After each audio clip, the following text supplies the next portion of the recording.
Amis internautes, n'oubliez pas de liker, de vous abonner et de cliquer sur la note de notification pour ne rien rater.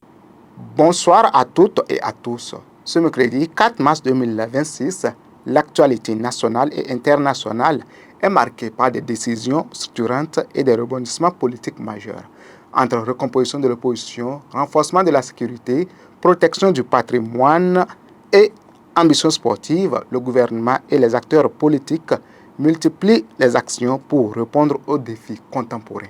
Bienvenue dans le Grand Zoom, votre rendez-vous pour décrypter l'actualité nationale, africaine et internationale. Au sommaire de cette édition politique séisme aux démocrates, Boni Yayi et son fils claquent la porte à 6 semaines de la présidentielle. Sécurité, 5 villes bientôt sous vidéoprotection. Le gouvernement lance un vaste réseau de caméras de surveillance. Foncier, litige et démolition, 22 périmètres déclarés d'utilité publique pour éviter des tensions. Tout de suite, le développement de ces titres dans le Grand Zoom. Politique, séisme aux démocrates, Boni Yayi et son fils quittent le parti. C'est un véritable tremblement de terre politique à 6 semaines de l'élection présidentielle. L'ancien président de la République, Thomas Boni Yayi, et son fils, Chabi Georges Nadim Yayi, ont officiellement démissionné du parti d'opposition, les démocrates.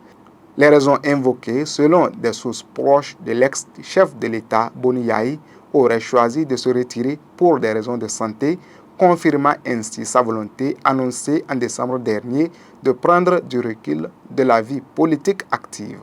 Conséquence, avec le départ de son fondateur et figure emblématique, les démocrates se retrouvent orphelins à l'approche d'une échéance électorale cruciale. Le parti, dont Boni Yayi était la principale caution morale et politique, devra désormais prouver sa capacité à survivre sans son leader historique. Sécurité, vidéoprotection, 5 villes béninoises bientôt sous surveillance. Le Conseil des ministres de ce mercredi 4 mars 2026 a acté la mise en place progressive d'un système de vidéoprotection dans 5 villes et certains postes frontaliers du Bénin. Objectif, cette initiative vise à renforcer la protection des personnes et des biens grâce à la surveillance en temps réel des grandes villes, la sécurisation des infrastructures critiques, la prévention des actes criminels, l'efficacité accrue des enquêtes judiciaires. Ce réseau de caméras permettra à terme la vidéo-verbalisation, une réduction proactive des risques et un meilleur contrôle des flux transfrontaliers, contribuant ainsi à la tranquillité publique. Litige foncier, 22 périmètres déclarés d'utilité publique pour éviter les démolitions massives. Face à la multiplication des litiges fonciers, le gouvernement a pris une décision majeure ce mercredi. 22 périmètres concernés par des décisions de justice dont l'exécution entraînerait des démolitions massives d'habitations ont été déclarés d'utilité publique. Communes concernées, Cotonou, Abomey-Calavi, Koulekame, Bopa, Zogbodome et Lalo. Exécution partielle, des démolitions étaient déjà en cours dans certaines zones, notamment à Fidjirosé, plus de 7 hectares, Tankpe, plus de 19 hectares et à Diagbo, plus de 4 hectares. Objectif de la mesure, cette déclaration vise à prévenir tout trouble à l'ordre public et à garantir un cadre légal assorti de compensations équitables pour les populations affectées. Environnement, sauvetage du lac Nokoué, la phase 3 du projet lancé. Le gouvernement a autorisé la réalisation des études détaillées APS et APD de la phase 3 du projet de réhabilitation et d'aménagement du lac Nokoué et de la lagune de Porto Novo. Objectif, ce projet vise la restauration écologique et économique de ces deux plans d'eau stratégiques. Il ambitionne de développer le transport et le tourisme fluvio-lagunaire, de valoriser les berges et les bas-fonds, promouvoir les filières halieutiques. Opérationnalisation, les études techniques ont été confiées à un groupe spécialisé sous le suivi des ministres concernés pour garantir une mise en œuvre efficace du projet. Infrastructure sportive dans cette édition, une piscine olympique bientôt au stade de l'amitié. Le gouvernement a franchi une nouvelle étape dans la modernisation des infrastructures sportives en autorisant la mission de maîtrise d'ouvrage pour la construction d'une piscine olympique au stade de l'Amitié Mathieu Kérékou.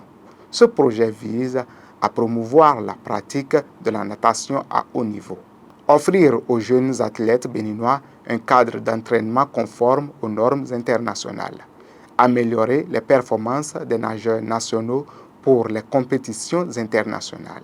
Prochaines étapes, la mission de conception permettra de définir les études techniques et les spécifications nécessaires à la bonne exécution du projet. Patrimoine Ganvié désormais sous haute protection de l'État. Le gouvernement a adopté ce mercredi plusieurs mesures normatives dont le classement de la cité lacustre de Ganvié au patrimoine culturel national. Pourquoi cette décision? Véritable joyau touristique, Ganvié était face à de profondes mutations liées à la pression démographique et aux dynamiques économiques. À ces facteurs s'ajoutent des menaces environnementales préoccupantes, pollution du lac, dégradation des écosystèmes et effets du changement climatique.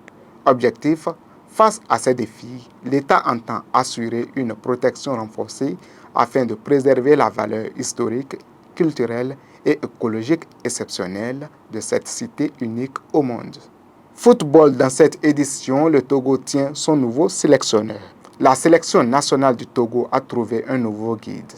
Le technicien français Patrice Neveu, 111 ans, s'est officiellement engagé avec les éperviers pour un contrat de 3 ans.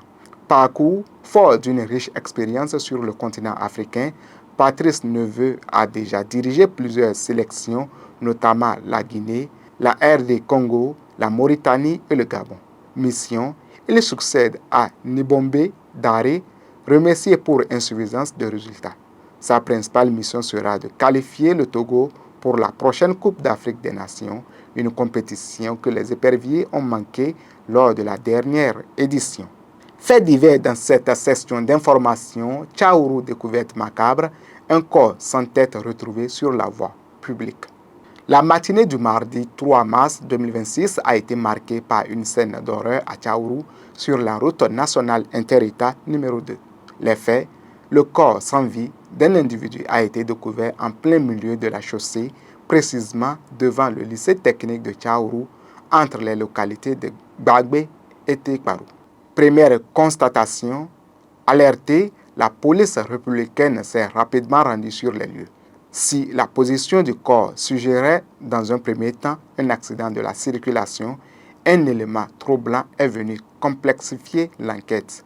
La tête de la victime était introuvable. Enquête ouverte, cette absence soulève de nombreuses questions et ne permet pas à ce stade de tirer des conclusions définitives sur les circonstances exactes du drame. Une enquête a été ouverte et les investigations se poursuivent pour identifier la victime et faire toute la lumière sur cette affaire. Ce mercredi 4 mars 2026 nous offre un tableau contrasté de l'actualité entre bouleversements politiques, décisions structurantes pour l'avenir du pays et drames humains qui rappellent la fragilité de la vie. Merci de nous avoir suivis dans le Grand Zoom de Bell TV. Excellente soirée à toutes et à tous et à très bientôt pour un nouveau décryptage de l'actualité.